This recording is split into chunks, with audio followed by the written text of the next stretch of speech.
So this video was meant to be a study session video.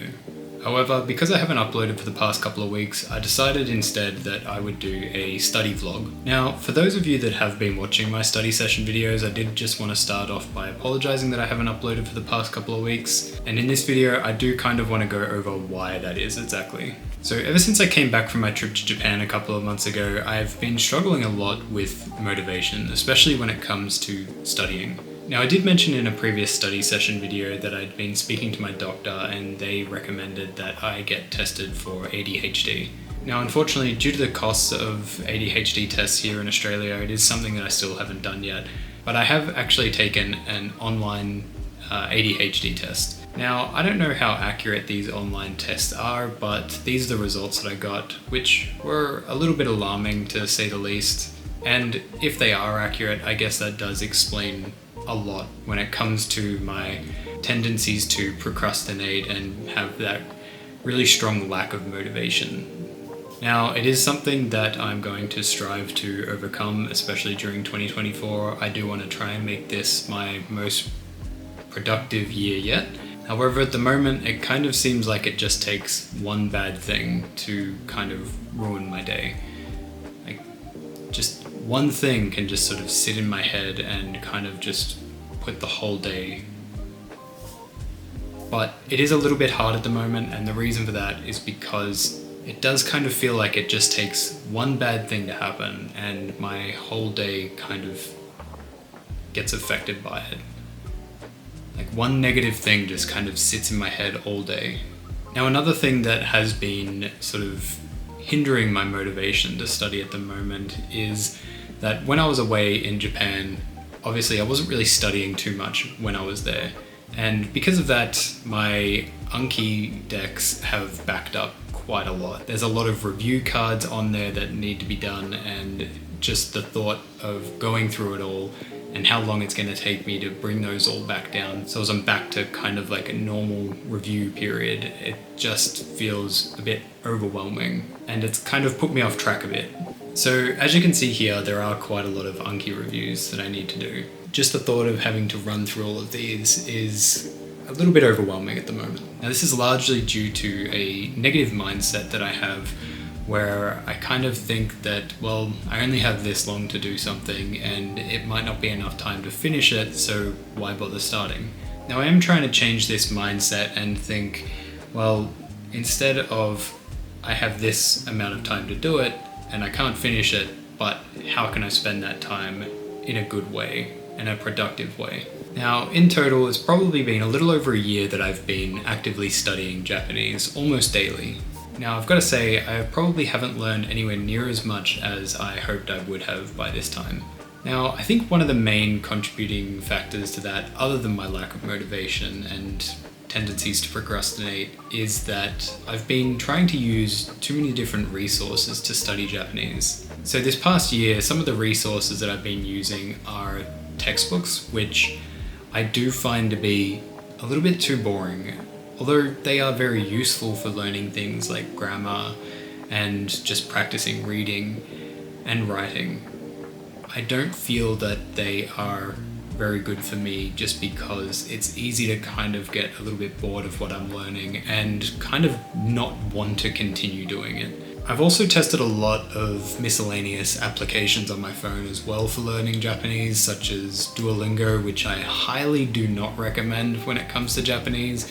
I just feel like the sentences and the grammar is all a little bit too janky.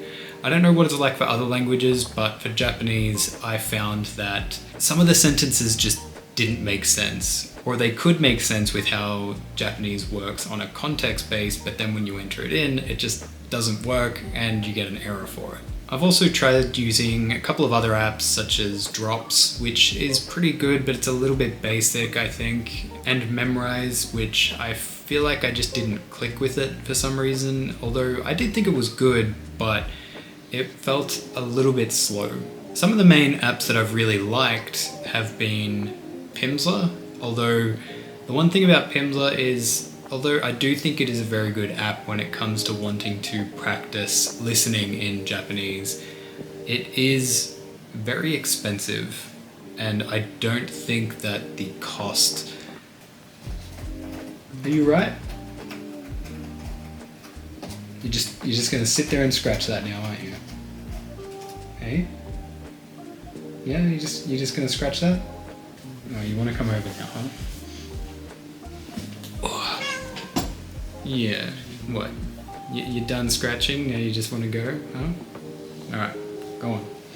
So yeah, Pimsla's a great app, although it is very expensive, and I don't think that the usefulness outweighs that cost, when there's a lot of other apps that are a lot cheaper that you can also use to practice listening. Even YouTube, which is completely free. Now, instead of using Pimsla, one app that I would highly recommend using is Language Reactor, which does have a browser extension that you can couple with Chrome, and you can use that to watch things like YouTube and Netflix and sort of read along with it. Yeah, go on, get out. So if you don't mind buying a subscription to Pimsla, it is a good app, but if you would prefer a probably more useful free option, I would highly recommend Language Reactor. Now, Language Reactor is a browser extension that you can use with things like Netflix or YouTube to watch videos, gives you subtitles, you can hover over those subtitles and it will tell you the translation of it, and you can even couple it with things like Anki to create flashcards. Now, coupling it with Anki is a very, very good way of doing sentence mining, and in fact I don't think there would be a better way to do sentence mining. So essentially how I've set it up is I've got a separate deck on my Anki which is purely just for Language Reactor and creating a sentence mining deck. Now this also brings me to the next most useful app, which obviously is Anki. Anki is just too good of a resource not to use. With the fact that it's free, there's a ton of pre-made decks out there, and coupled with Language Reactor, there is basically an endless amount of content for you to consume. I think it is probably one of, if not the most important resource when it comes to language learning. Just try not to take too long of a break from it, otherwise, if you're anything like me, it can become a little bit overwhelming. Now, even though I feel Anki is a great app when it comes to learning new vocabulary, one app that I think has helped me improve the most in the past year has been LingQ. LingQ is an app that I still use on a daily basis even now. Even if I feel I don't have enough time to sort of sit down and read through a course or a lesson, I at least listen back on the courses that I have done through the audio section. So LingQ is a great app for not only learning reading, but also practicing your listening skills as well. Now, like Anki, LingQ has a ton of content on there for you to read through, so it's not going to be too hard for you to find something that you're interested in reading. And even if you can't find something that you're interested in reading, you can import what you want to learn into it as well. So if you find like a good book or something like that, like an ebook, you could potentially import that into LingQ and read through it and add things to like a flashcard deck, kind of like Anki, or you could even couple it with Anki to create a flashcard deck and sort of practice reading through something that you're actually interested in, which I think is just so much better than reading through a textbook. The fact that you can import things and the content that's already on there, like Anki, it's one of those apps that just has an endless amount of content that you could just use indefinitely. Now, the last app that I've been using to help with studying Japanese is actually Notion. So the way I've been using Notion to help learn Japanese is by coupling it with the pre-made Anki decks that I'm using. So currently with Anki, the main decks that I've been using is the Tengo N4 and N5 pre-made decks. Now, I'll probably include these in the description below just for those that may not have it and do plan on using Anki to start studying Japanese. I do think that they are very good. Obviously, you'd start with N5 and then move on to N4. Now, the way that I've been using Notion to help with studying is every time I come across a new word in Anki, I add it into this Notion page that I created.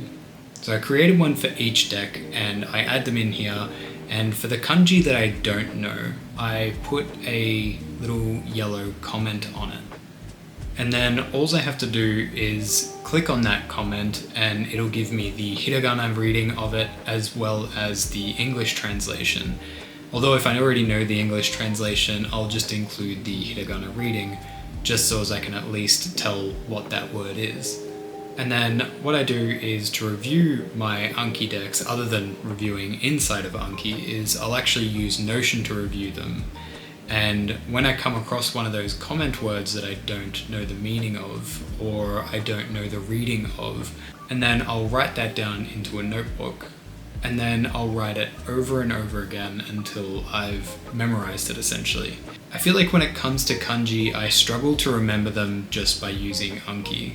It is definitely possible, and it is something that I've done for some other kanji before, but every now and then I come across a few that I just cannot get, no matter how many times I read it. But actually physically writing it down in a book multiple times is something that has definitely helped me so much when it comes to learning kanji. I'm able to recognize so many more kanji now just in the short time that I've been doing it this way than I had for nearly a year of studying Japanese. So I wanted to talk a little bit about how I plan to tackle my studies for 2024 when it comes to Japanese. So the first thing that I'm going to be focusing almost 100% on is going to be breaking through the Anki backlog that I have, while also continuing to add those new words and phrases to my Notion page. Now, while doing that, I'll also be keeping up to date on my LinkU daily streaks as well as just the general Anki streak, which will be easy because obviously if I'm battling through that backlog, that's going to happen anyway.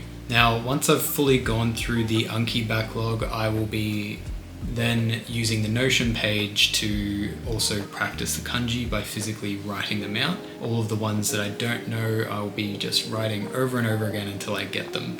Coupling that with doing the daily Anki reviews as well as keeping on top of my LinkU streak, I think it's really going to help in terms of my reading comprehension, while also learning a ton of new vocab and also taking in a little bit of grammar as I go, which is what I do mostly through LinkU, just reading. Now, there is one other thing that I have found Notion to be very good with, and that is Notion's AI function. Now, if you can't find something good to read in Japanese, or something that interests you, what you could do is you could use Notion's AI to create a short story. And then once you've done that, you can actually use Notion's AI to translate that story into Japanese. Now, I've tested this and the Japanese translation is actually very good.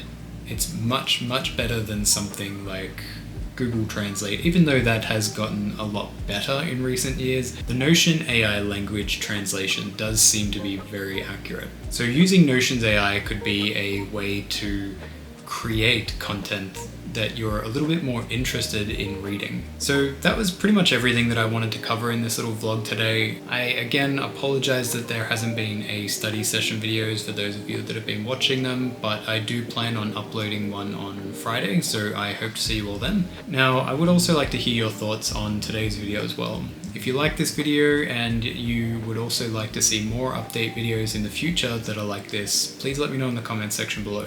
Anyways, thanks for watching and I'll see you in the next one. Bye.